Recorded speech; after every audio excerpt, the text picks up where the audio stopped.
Hello, I'm Anthony Newgrosh, Head of Tax Consulting here at BKL, and I'm very pleased to be joined by Hazel Johnson from our trust team.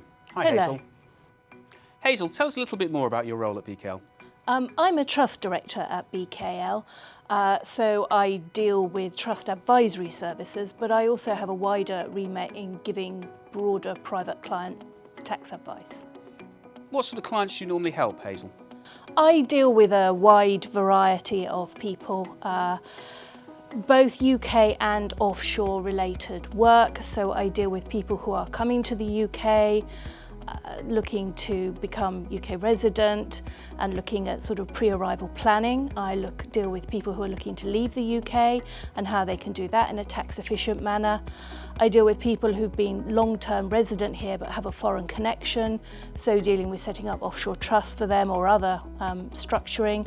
I also deal with people who are UK born and bred, as it were, looking at their sort of corporate structuring for succession planning and considering whether they're going to sort of sell their companies and what they would then do with the cash proceeds of that. Tell us about one particular project you've been involved in. Certainly on the offshore trust side of things, there's been a lot of activity over the last sort of couple of years because the government decided to change the way that offshore trusts were going to be taxed. So there was a lot of changes brought in at once to do with what we call a protected trust. So if you've been a long-term resident in the UK, your offshore trust would be taxed in a particular way, and you had to make sure that you weren't adding funds to the trust, so that was a big area of concern, particularly if you're looking at loans. And also UK residential property held in those trusts also became taxable in a way that they hadn't been before. So a lot of winding up trusts where possible if they were smaller trusts, and also just having to deal with the compliance consequences of holding trust property.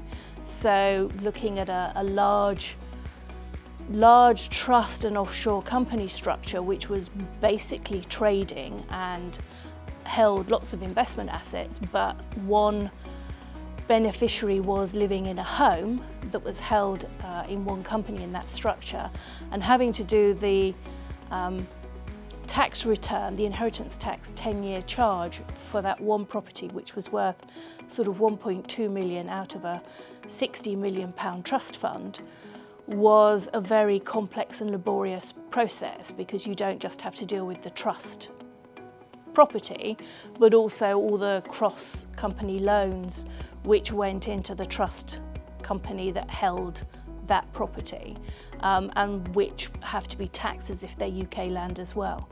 So it's a very complex and difficult calculation to perform. So what outcome were you able to achieve for the client? There were two things that we managed to achieve. The first is that they had the satisfaction and the security of knowing that they were fully compliant with HMRC and weren't going to get any sort of inquiries.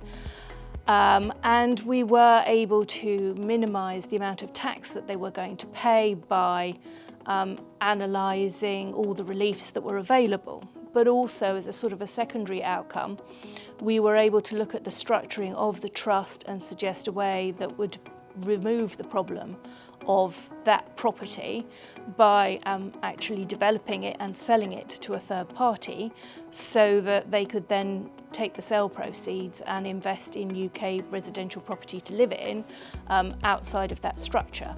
It just happened to coincide with their decision to decide that they wanted to live in a better house in a nicer area with bigger kitchens.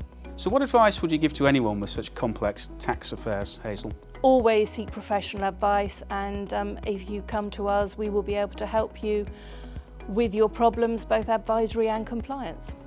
Thank you very much, Hazel. Okay, thank you.